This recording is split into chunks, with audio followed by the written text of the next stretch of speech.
Hello, welcome to Meet Me at the Movies. Noel T. Manning the second here with Thomas Manning, and technology running amok right here for us at the C19 satellite studios in Boiling Springs, North Carolina. Thomas, I don't know what's going on. I mean, we're having all sorts of troubles.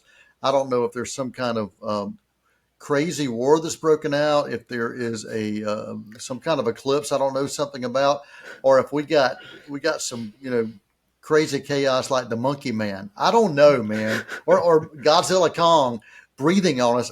It's just nuts. It is nuts. 128% nuts, Thomas.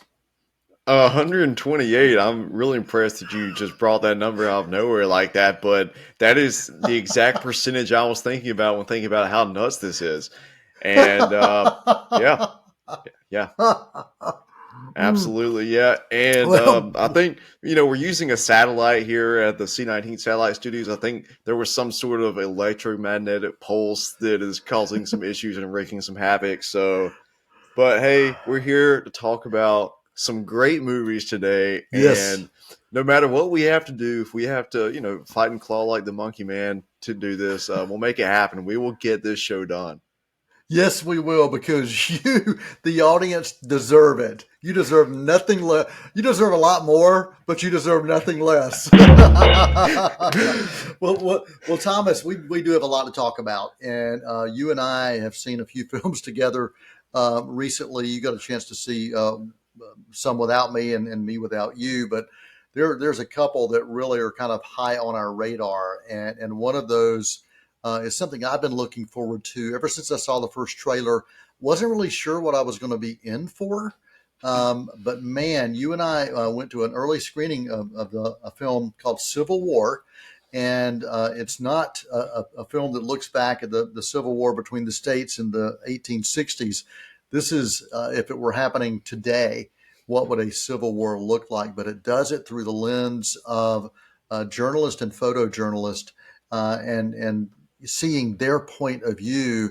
And we saw this movie, Thomas, and after it was over, and there was cheering. And it's been a while since I've heard some cheering and clapping from a crowd. And you and I just kind of sat there with our eyes kind of wide open.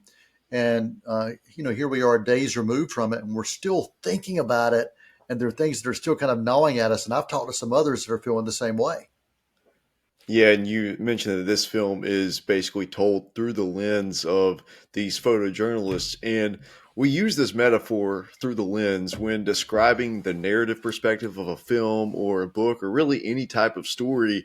But the director here, Alex Garland, he goes back to the roots of that metaphor and makes it very literal with pretty much every ounce of his being is literalizing, visualizing that metaphor, and telling this story through the eyes of these war photographers. That was a very gutsy, creative choice. And I think he maximizes the filmmaking potential that's to be found there. And basically, all we know is that there are masses of people across the entire country are suffering, and we don't really know a ton about the history of the Civil War. We don't really dig into the political minutia of it all.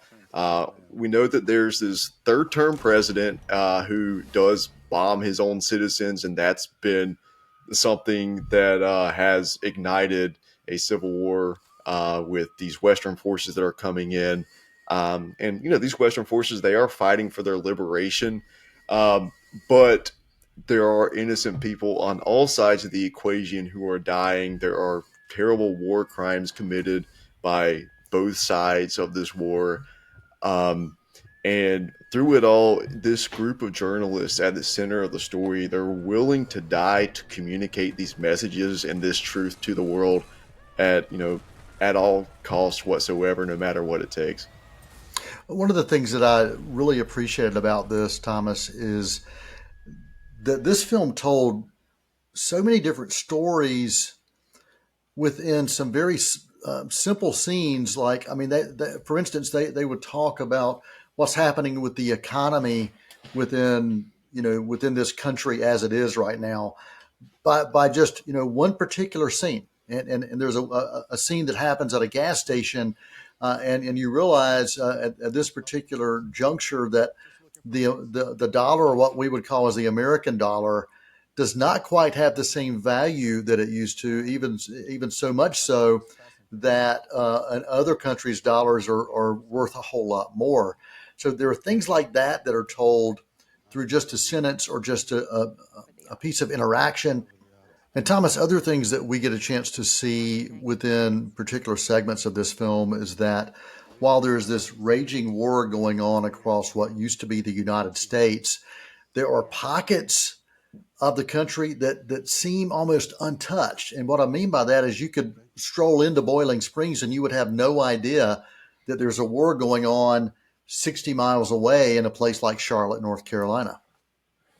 Yeah, and that's exactly how it would happen realistically if there was some terrible war, some terrible conflict like this happening today, because our world and our country looks so much different than it did 160 years ago in the Civil War, and just the mass industrialization and the metropolitan areas were definitely not what they are today.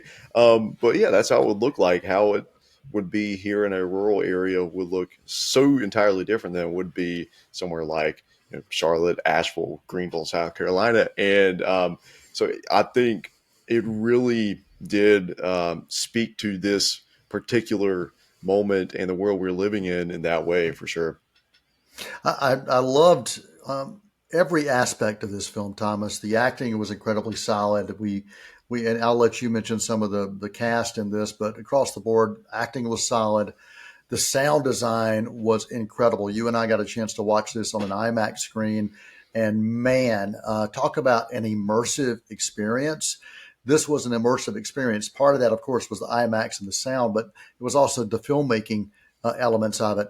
The choice of throughout this film, there was some soundtrack, but it wasn't a traditional score. There were needle drops, but there weren't songs that everybody would be familiar with. It wasn't like you're watching Guardians of the Galaxy and you're going to like, oh yeah, ELO, love that. It's not like that. Oh, hey, Beastie Boys. It's not that kind of thing.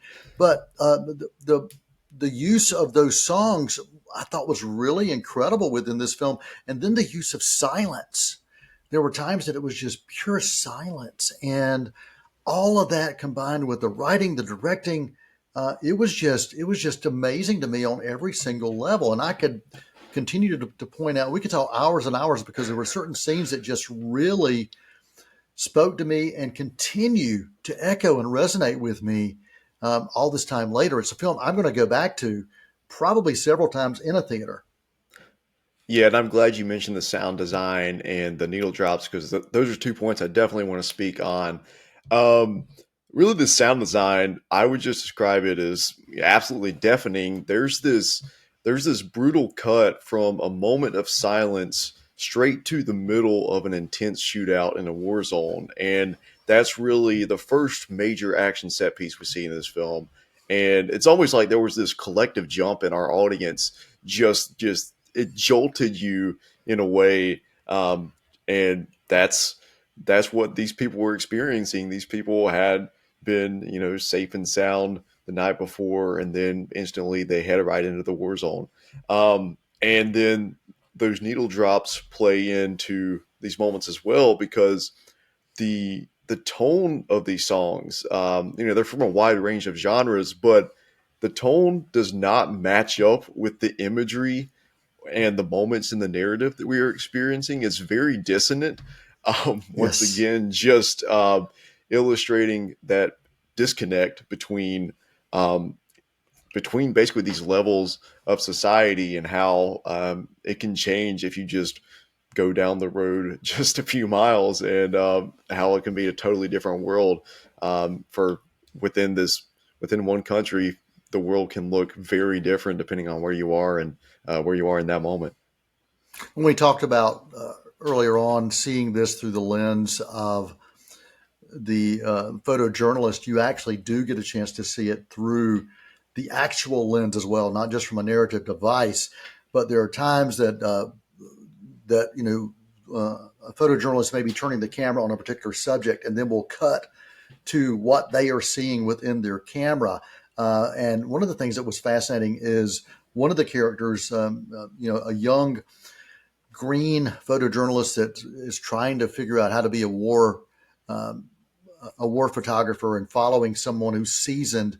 They're using a 35 millimeter camera with it was their dad's, and there's one scene where they're developing the film with this portable developing kit, and you see them going through the negatives, and you see them, see this person saying, this shot's out of focus, this shot's overexposed. And then that mentor says, ultimately it's okay. You're looking for that one perfect shot. And then there's this, you see this look on the face of that 24-year-old journalist realizing I've got that perfect shot. And it was one that changed everything. The character arc of that character changed, I think, with that particular shot and seeing what they had captured on film. Yeah, I'm so glad you talked about that scene because that was one that it was really a heartwarming scene in a way, which moments like that were few and far between in a film this tragic. But if thinking about myself, if I had the chance to sit down with one of my, one of my heroes in film journalism, and they said something to me along the lines of, "Wow, I love that interview you did with that person," or "I love that movie review you did," that would be a moment that would affect me in a similar way. So seeing that represented between the two actors in that moment were Kaylee Spaney, who plays the younger journalist, and then Kirsten Dunst, who is Yeah. this world-renowned journalist who is, Kaylee's hero in the film. That was such a phenomenal, quiet scene that, like you said, did speak so tremendously to both of these characters. There is a lot of emotion that goes on through the course of this film for audiences who are immersing themselves into this story and into this film. But one of the things relating to the job of these journalists, and it's even mentioned early on by Kirsten Dunst's character, is take emotions out of it. This is not a job where you can feel what's going on. You have to do the job, move forward, push any emotions you might have behind you, be emotionless, almost like be Spock, you know, be logical. You got a job to do and do it. And, but we as an audience are feeling emotions throughout this entire film. And a couple more members of the cast I want to point out. Wagner Mora is another one of the photojournalists who is, compatriot of Kirsten Dunst, and he's not someone I've actually seen in other films or TV, but this was my first time seeing him in a full film role like this, and he was just absolutely incredible. He just had this confidence and this charisma that was really magnetic. And then, of course, Stephen McKinley Henderson. This role gives him extended screen time, which he's usually a supporting character actor who only gets a few scenes. But in this, he's practically one of the leads of the film. He's this senior journalist. He's a guy who's seen it all through the years. He's basically the mentor of the mentors in this film. He's like this grandmaster of journalism, and so seeing him get a role like that was something that I truly appreciated about this film. Yeah, and the film itself, it's a road trip, and it's not a road trip comedy by any means, but it is a road trip because these journalists, you're following them as they're trying to get beyond the front lines. The front lines are outside of DC. They're trying to go all the way to the White House. That's their goal. So you're seeing them trying to map out how to get there and get there safely. And there are no safe travels when you're going through all what they're going through. Well, Thomas, we're more than halfway through the show, and we could keep on talking about this, but the only other character that those are the four main characters. You mentioned those. You mentioned the acting talent. Nick Offerman plays that third-term president. We only see him in a couple of scenes, but his importance is significant throughout the film. And I just want to say A24 is just, has hit a solid home run here for me. Anything else you want to make sure you add before we give our rating? Yeah, I'll briefly discuss this one scene that I think perfectly encapsulates that everything Alex Garland is saying about war as a filmmaker, and it's a scene where our protagonists are caught in this shootout between two snipers, and basically there's this idea. They have the conversation on the ground with one of the snipers, and the idea is, well, these people are trying to kill us. We have no idea why, so we're trying to kill them. We don't know why they're shooting or really why we're shooting, but we're just trying to survive. And I think when it comes down to it, maybe if people could actually learn to have conversations, atrocities like this could be avoided. And I think that's basically Alex Garland's plea to the audience and to the world at large in this film. And yeah, I Civil War. I have not stopped thinking about it since credits rolled. I think I would describe it as just an unrelenting assault on the senses, and for me, it is practically a perfect film, and I'm going to give it a really strong A plus, a rare A plus on Meet Me in the Movies. Yeah, and I'm right there with you.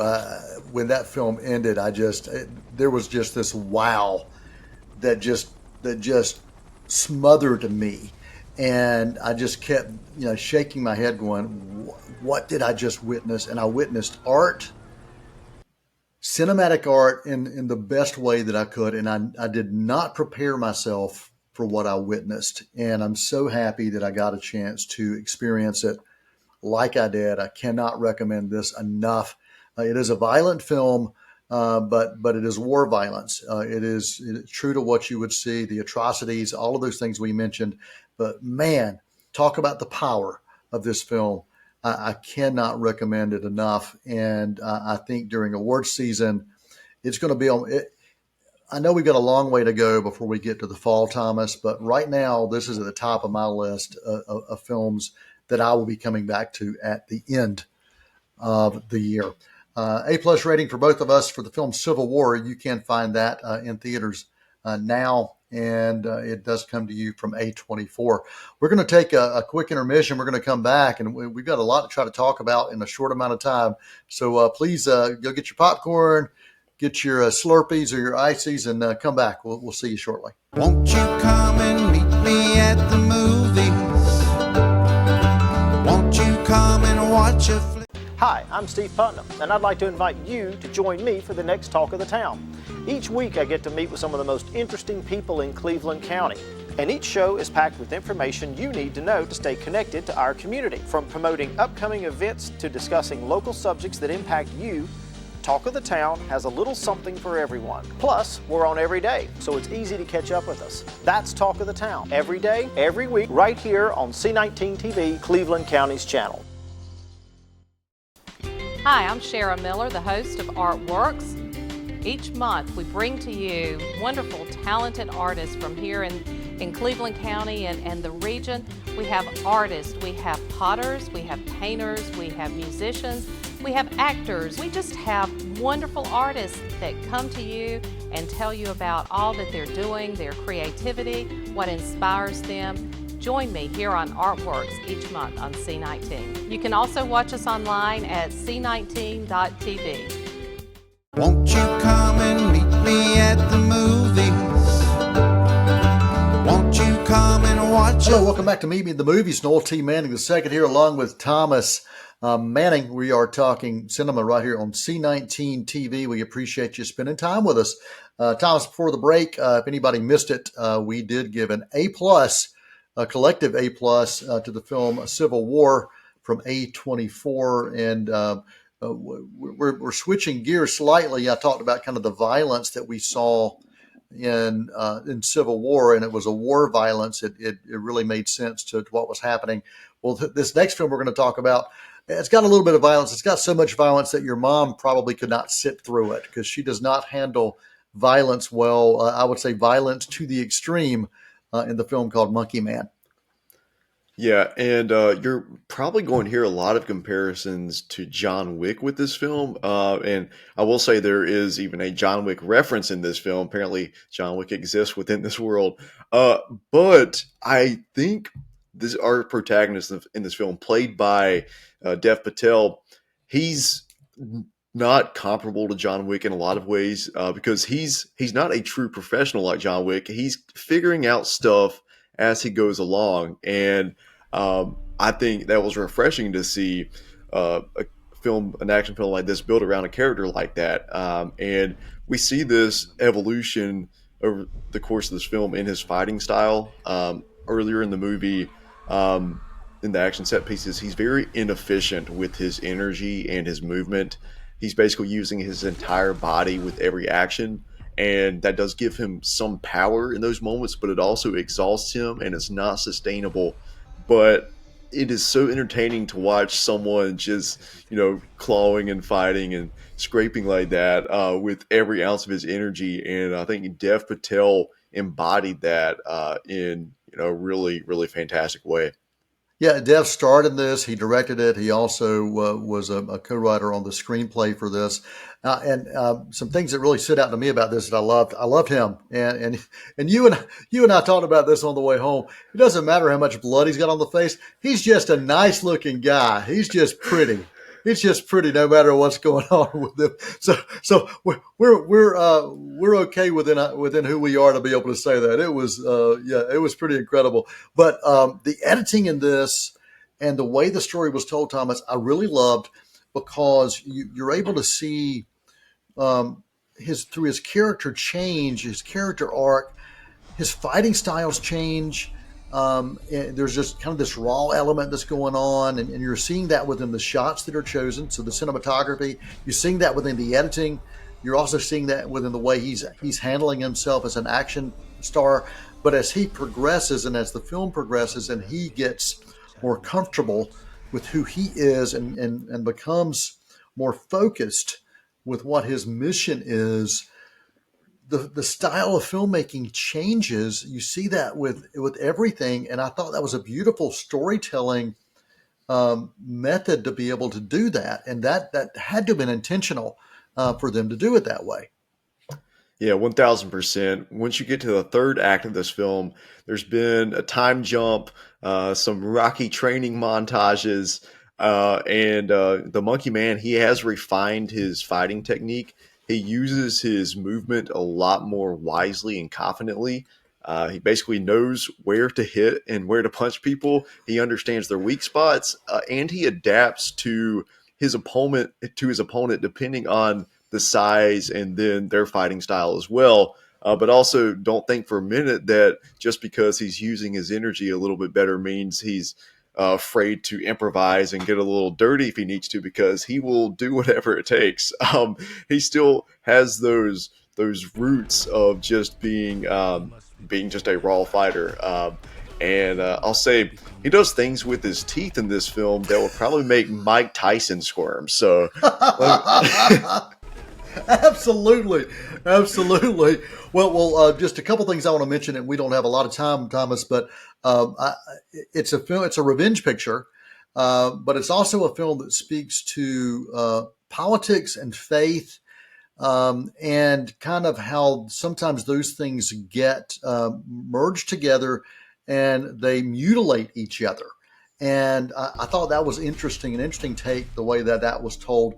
And we're also, seeing this character take on the name of the Monkey Man, even though we never really know his name. He's the kid, even though he gives himself the name Bobby because he sees Bobby's bleach, this little, product placement there. But the Monkey Man comes from this kind of folk tale and this children's story that's been told to him as a kid, and everybody knows about the Monkey Man, and he embodies that, and so that's where the title comes from. Uber violent. It's not going to be for everybody. If you're someone who likes the John Wick kind of violence, that is there. There's some amazing scenes, but there's also a lot of drama, and I think there's some interesting story that goes here. Pacing's a lot different than I think you see in a John Wick film as well, but I think that is the audience that this is probably kind of tailor made for. Any final thoughts or comments you want to make sure you share before you give a rating? Oh yeah, just major props to Dev Patel for continuing to fight the good fight and make this film. It was almost entirely scrapped due to the pandemic. They had to pivot last minute and shoot the film on an island in Indonesia rather than on location in India as originally planned. And Dev Patel broke his hand filming the first action scene. Then there was some distribution drama because Netflix originally purchased it, but then they had some concerns with the political commentary and how that would land with audiences. So then Netflix looked into selling and they almost canceled the release entirely. And then Jordan Peele and Monkey Paw Productions came in, and then they convinced Universal to buy it. And now here it is on a production budget of $10 million. It's already made that back. And after 5-6 years of this drama, Dev Patel's film is out there in the world, and I think that's a true underdog story. This film itself, the story within, is an underdog story. So I'm just glad that we got to see it as it was meant to be seen.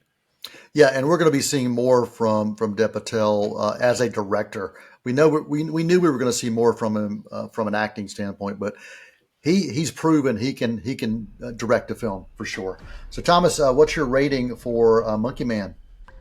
I'll give a solid B to Monkey Man, a really strong directorial debut from Dev Patel. Yep, I'm right there with you. Another solid B for Monkey Man as well. And Thomas, we don't have time to go deep into it, but Kong X Godzilla: The New Empire. Do you want to give just your rating for that particular version of the Monarch MonsterVerse?